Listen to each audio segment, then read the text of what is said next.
שלום, זהו סרט הסברה על הכנת לשלשיות. לשלשית היא מדף קטן וקל מאוד שתולים מתחת לקן של סנונית כדי לקלוט את הלכלוך שנופל מהקן. הלשלשית עוזרת לאנשים שנרתעים מהלכלוך, והיא גם משמשת כשלט הסברה קטן על הסנוניות.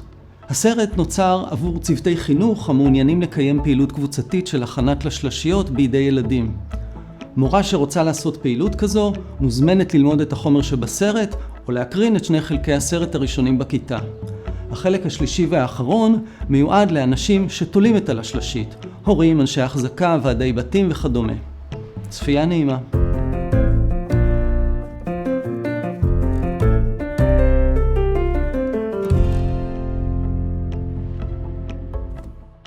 סנוניות הן ציפורי שיר קטנות מומחיות בציד של חרקים מעופפים. רוב היום הן מבלות באוויר כשהן לוכדות שם חרקים קטנטנים כמו זבובונים ויתושים, אבל סנוניות מהמין הנפוץ ביותר בארץ, שנקרא סנונית הרפתות, צדות גם הרבה זבובים גדולים. אפשר לראות סנוניות כאלה כשהן עפות הלוך ושוב ברחוב במשך שעות וצדות חרקים שאנחנו בקושי מצליחים לראות, או כשהן עפות מעל מדשאה וכמעט נוגעות בדשא, שם הן צדות למשל יתושים שאנחנו לא רואים אבל כמובן מרגישים. לפי הערכה המוסמכת ביותר, כל סנונית אוכלת בערך 850 חרקים ביום. כלומר, אם מקננים בבניין שלכם 6 זוגות, הם מחסלים בערך 10,000 חרקים מעופפים ביום, בעיקר סביב הבניין שלכם. בעבר הרחוק הסנוניות בנו קינים במערות ובכוכים טבעיים, אבל קשה למצוא מקומות כינון כאלה. לכן הסנוניות הסתגלו לכינון במבנים מעשי ידי אדם, וכיום רובן הגורף תלוי לגמרי בבניינים כדי לקנן. הסנוניות מתאימות את עצמן לסגנון הבנייה שלנו. בעבר הם כיננו באזורים חקלאיים, אבל הם הסתגלו יפה מאוד גם לערים. ב-15 השנים האחרונות בערך, המוני סנוניות הרפתות בארץ עברו לקנן בחניונים שמתחת לבניינים החדשים, וגם ללון שם בלילה.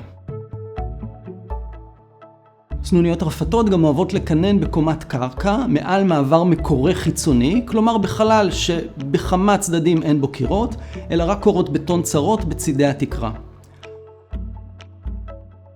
רוב הסנוניות מעדיפות מבנה מלאכותי שדומה למערה, חוץ מתעשיות הבתים, גם זה מין של סנונית, התעשיות מקננות לעתים קרובות בבנייני מגורים בגובה כמה קומות, מתחת לבליטה צרה בקיר.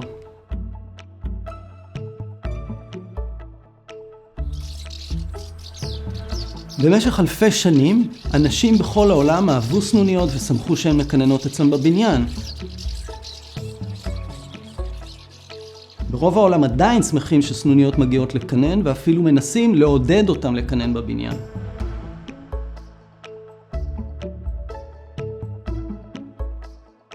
בישראל המצב שונה מאז שנבנו בניינים עירוניים לבנים, והסנוניות עברו לקנן וללון בהם. כל הסנוניות בונות קינים מבוץ, במקום קרוב לתקרה או על התקרה עצמה. סנונית הרפתות וסנונית המדבר בונות קן בצורת גביע פתוח ליד התקרה, תעשית הבתים בונה קן בצורת חצי כדור בפינת התקרה, וסנונית המערות בונה קן בצורת חצי כדור עם תוספת צרה בקצה שלו בפינת התקרה או על מנורה באמצע התקרה. בקיצור, הרבה בוץ ליד התקרה.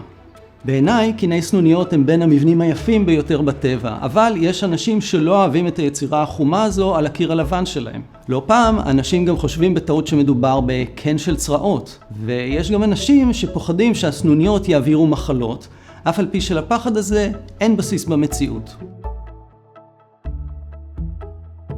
לשלשת, כלומר ההפרשות של הציפורים, מפריעה לפעמים יותר מהקן עצמו. האמת היא שרוב הלשלשת לא נופלת מתחת לקן, כי ההורים לוקחים אותה במקור וזורקים אותה רחוק מהקן. אבל חלק מהלשלשת נופל מתחת לקן, ואם יש שם רצפה נקייה, מכונית וכו', אנשים כועסים ולפעמים פוגעים בקינים.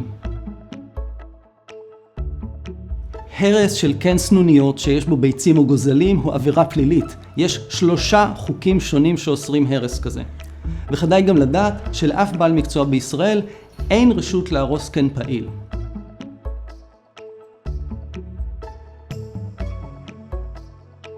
רצוי מאוד שלא להרוס קינים בכלל. קודם כל, הרבה זוגות של סנוניות הרפתות לנים בקן שלהם במשך כל השנה, אז הם צריכים אותו גם כשהם סיימו לקנן. חוץ מזה, בניית קן היא עבודה קשה מאוד. מאות ואפילו אלפי גיחות הלוך ושוב בין שלוליות בוץ לקן כדי להביא כדוריות בוץ קטנות במקור. סנוניות שצריכות לבנות קן חדש מבזבזות זמן ואנרגיה שהן היו יכולות להקדיש לגידול דור חדש בקן הישן שלהן.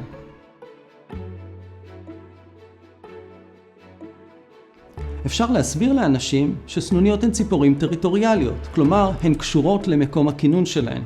כשהקן שלהן נהרס, הן שוות באותה עונה או בעונה הבאה ובונות קן אחר, בערך באותו מקום, אבל לא בדיוק. בכל מושבת כינון שהיה בה הרס קינים, אפשר לראות קינים חדשים שנבנו ליד השרידים של הקינים הישנים, ושרידי הקן הישן נשארו בתור לכלוך על התקרה או על הקיר. הקן השלם הרבה יותר יפה מהשרידים של קן הרוס.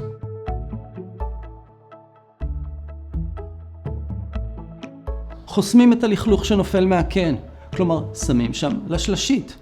הצרה היא שכיום אף חנות בישראל לא מציעה למכירה לשלשיות. אז בינתיים בתי ספר, חוגים וגני ילדים יכולים לפתור את הבעיה, להכין לשלשיות בכיתה ולהציע אותן להורים, לוועד הבית, למרכז מסחרי קרוב, למחסן קרוב, בקיצור, לכל בניין שיש בו כינון של סנוניות.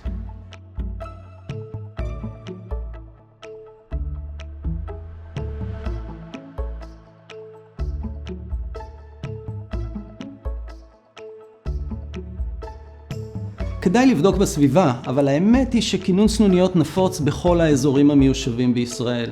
מובן מאליו שלא בכל דירה וגם לא בכל בניין יש כינון של סנוניות, אבל סביר להניח שבכל יישוב יש קינים, ואולי יש גם אנשים שלא מרוצים מהכינון. ילדים יכולים להכין לשלשיות בעצמם ולהסביר עליהן. אמנם ילדים קטנים יזדקקו לעזרה של מבוגרים בהצעת לשלשיות לכל גורם זר.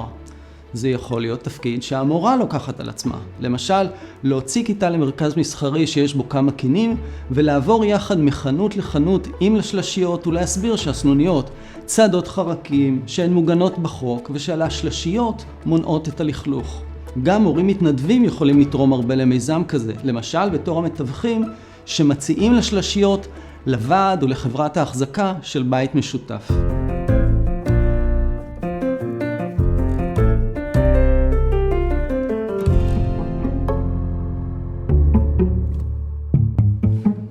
למי שיש הרבה זמן וסבלנות, אני ממליץ להכין לשלשית מארגזי קרטון משומשים. בשביל זה צריך לאסוף קרטונים ולהשתמש במה שמצאתם, לפי המידות שאציין מיד. היתרון הסביבתי ברור, ככה עושים שימוש חוזר בחומר שיזרק ממילא ולא קונים פלסטיק. אבל ההכנה של השלשית קרטון מסורבלת יותר, הקרטון פחות תמיד מהפלסטיק והוא הרבה יותר כבד, ולכן קשה יותר לקלוט לשלשית כזו. ההחלטה שלכם. אני מציע להכין לשלשית מפלסטיק פוליפרופילן דו-שכבתי בעובי 2.5 מילימטרים, או בשמו המוכר של החומר הזה, פוליגל. לוחות פוליגל באורך 1.20 מטר וברוחב 80 סנטימטרים נמכרים בחנויות לחומרי יצירה ולציוד משרדי. נכון לאביב 2023 לוח כזה אמור לעלות כ10 שקלים, ומכל לוח אפשר להכין 3 לשלשיות. הלוחות מוצעים למכירה בצבעים שונים, כולל לבן. שימו לב שהגיליון הלבן הוא המתאים ביותר לכתיבה ולציור, אבל לפעמים הלשלשית מיועדת למקום שצבוע בצבע אחר, ולשלשית מפלסטיק בצבע דומה תשתלב טוב יותר בבניין. צריך להצטייד בסרגלים ארוכים ובעפרונות, בסכין יפנית או במספריים ארוכים וחדים, ובחומרי צביעה שתופסים היטב פלסטיק, למשל טושים לא מחיקים או צבעי אקריליק. צריך גם דבק מתאים ונייר דבק. על השלשיות שאני מציע להכין מתבססות על ניסיון שנרכש ביפן. ארגון מחקר הציפורים היפני מייצר אותן כבר שנים, ועם 1,500 לשלשיות שהם מפיצים בשנה ביפן, הם יודעים את העבודה. הנה תראו, על השלשיות היפניות מאוירות, והאיור מהווה חומר הסברה על סנוניות. זה מה שנעשה גם אנחנו. מניחים את לוח הפוליגל על שולחן גדול ומסמנים בעיפרון 3 חלקים.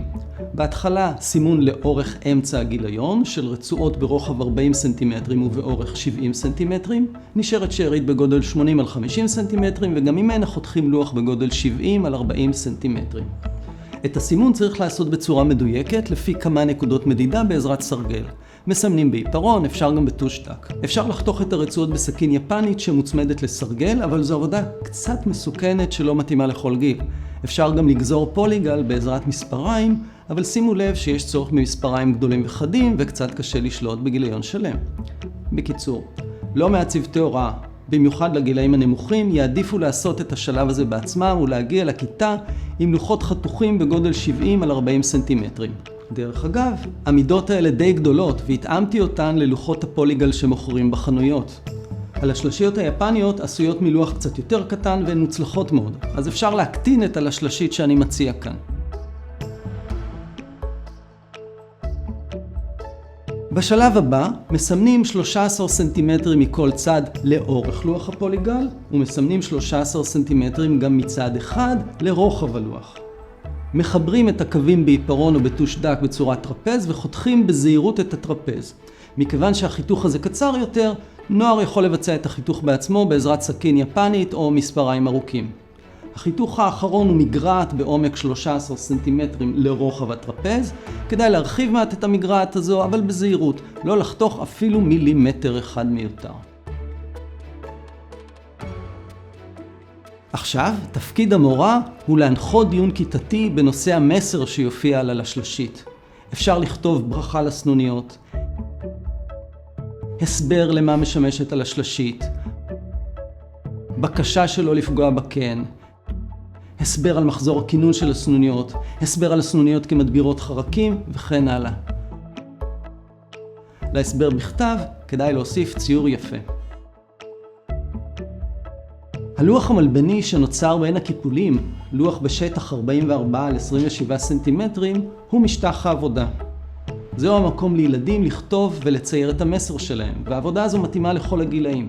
שימו לב שעל השלשית תוצמד לקיר בצד עם המגרעת, אז כיוון הכתב והציור צריכים לפנות לצד ההפוך. כדי לסיים את הכנת על השלשית, צריך לקפל אותה בקווי הסימון ולהדביק אותה. שימו לב שהקיפול צריך להיעשות בצד שאין לו ציור.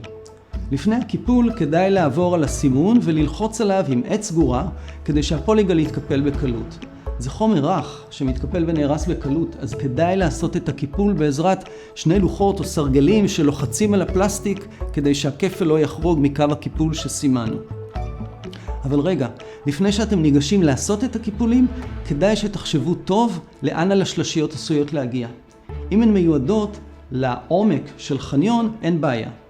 אבל אם אתם יודעים מראש שעל השלשיות מיועדות למקום שמקננות בו הרבה יונים, כדאי שעל השלשיות יתעלו בשיפוע, כך שיונים לא יוכלו לקנן עליהן.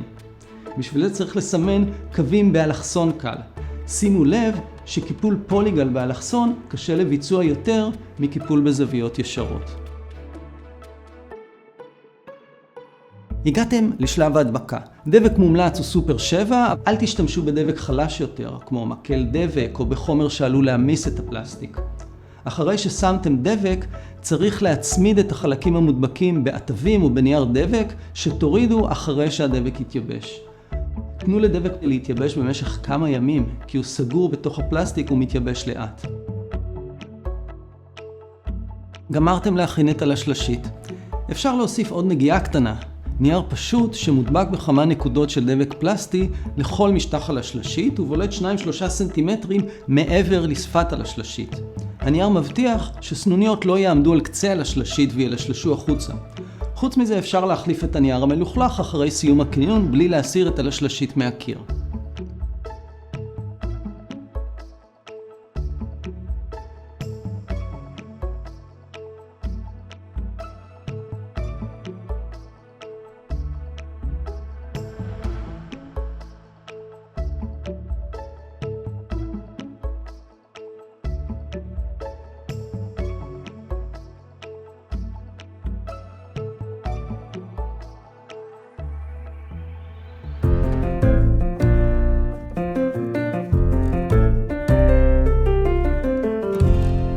קיבלתם לשלשית מוכנה, שתעזור לכם לחיות בשלום עם הסנוניות המקננות בבניין שלכם. אבל עדיין צריך להיזהר שלא לפגוע בסנוניות. בדרך כלל נזכרים לתלות לשלשית דווקא בשיא הכינון, וזה לא זמן טוב. אם יש ביצים או גוזלים, תנו לסנוניות לסיים את מחזור הכינון. המחזור השלם נמשך 1.5 חודש בסך הכל. תליית לשלשית מתחת לקן שיש בו ביצים או גוזלים עלולה לגרום לנטישת הקן או לנפילת ביצה או גוזל כתוצאה מבעלה. פגיעה כזו בעוברים ובגוזלים לא מוצדקת, לא חוקית וגם קל להימנע ממנה. קן של סנונית הרפתות או סנונית המדבר נראה כמו גביע פתוח, וכשאתם עומדים מרחוק תוכלו לראות בקלות אם יש שם סנונית דוגרת או שיש גוזלים. קן של סנונית המערות או של תסית הבתים הוא מבנה סגור וצריך להשקיע יותר זמן כדי לעמוד מרחוק ולראות אם יש בו דגירה או האכלה של גוזלים. רוב הסנוניות מתחילות לקנן בחודש מרץ או קצת קודם ומסיימות ביולי או חודשיים אחר כך. חלק מהן מקננות פעם אחת בעונה, אבל הרבה זוגות מקננים 2-3 בעונה. הכי טוב לתלות את הלשלשית מחוץ לעונת הכינון, אבל גם בזמן עונת הכינון אפשר לתלות לשלשית בלי חשש, כשראיתם שכל הגוזלים פרחו מהקן. עשו את זה בשעות היום, מיד אחרי שראיתם שכל הגוזלים עזבו את הקן. אל תדחו את תליית הלשלשית, כי הסנוניות עשויות להתחיל מחזור כינון חדש כשבוע בלבד אחרי פריחת הגוזלים. חשוב להעיר שאם החלטתם לתלות את הלשלשית בזמן כינון פעיל, למשל מכיוון שהסנוניות בנו קן מעל מקום שמונח בו מזון, אז צריך לבצע את התלייה בשיא המהירות ובלי לחשוף את הביצים או הגוזלים למזג אוויר קיצוני. כלומר, אסור להתקרב לקן בשעות קרות מאוד ובשעות חמות מאוד. הקן של הסנוניות נמצא תמיד במקום גבוה, ולכן צריך סולם כדי לתלות לשלשית. המיקום המומלץ לתלייה הוא כ-60 סנטימטרים מתחת הקן, אבל אם הקן גבוה מאוד, אל תסתכנו בניסיון להתקרב אליו. הלשלשית תקלוט את רוב הלכלוך גם כשהיא רחוקה מתחת לקן, וחשוב שתוכלו להגיע ללשלשית בקלות כדי להחליף את הנייר שעליה אחרי הכינון.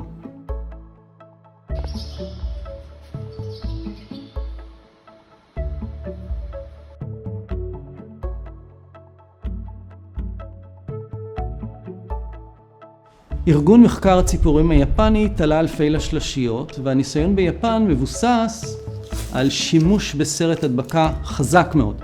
חלק מהסרט מודבק ללשלשית וחלקו לקיר. היתרון של סרט הדבקה הוא שעולים לקן ויורדים פעם אחת, אבל יש חיסרון אסתטי. קיבלתם לשלשית מעוצבת יפה, ודווקא סרט ההדבקה הוא שיבלוט לעין.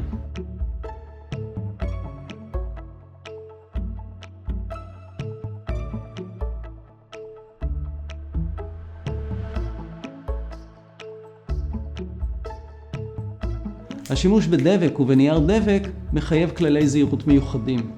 בשום פנים ואופן אל תשאירו קצוות דביקים של נייר דבק כשהם חשופים, ואל תשאירו שום נקודה של דבק נוזלי במקום שסנונית עלולה לגעת בו. דבק הוא אחד החומרים המסוכנים ביותר לסנוניות. יש אנשים שאולי יעדיפו להצמיד את הלשלשית לקיר במסמרים או בברגים. אפשר אפילו לתלות לשלשית על לבבים בשני חורים שנקדחו בגב הלשלשית, כדי שאפשר יהיה להסיר ולנקות אותה בקלות. בכל מקרה, כדאי להעיר שתליית לשלשית תחת קן לאו דווקא פותרת את כל בעיית הלשלשת. כשאחד מבני הזוג דוגר או נמצא עם הגוזלים, בן הזוג השני עשוי לעמוד במקום קבוע אחר. קל לאתר את המקום הזה כי יש תחתיו הרבה לשלשת, ולכן לפעמים נדרשות 2-3 לשלשיות כדי למנוע לכלוך מקן אחד.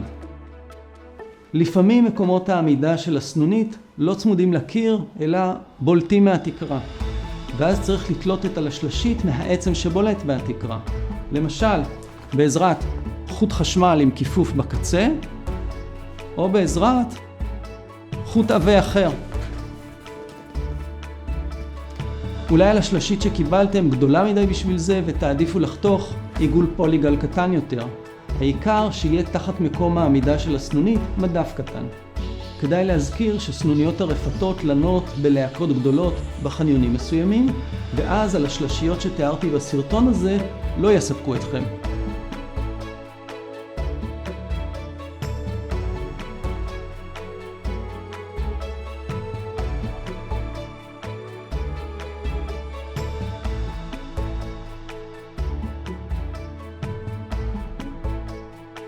תוכלו למצוא עוד מידע בנושא הזה באתר מכון אדם וחיה.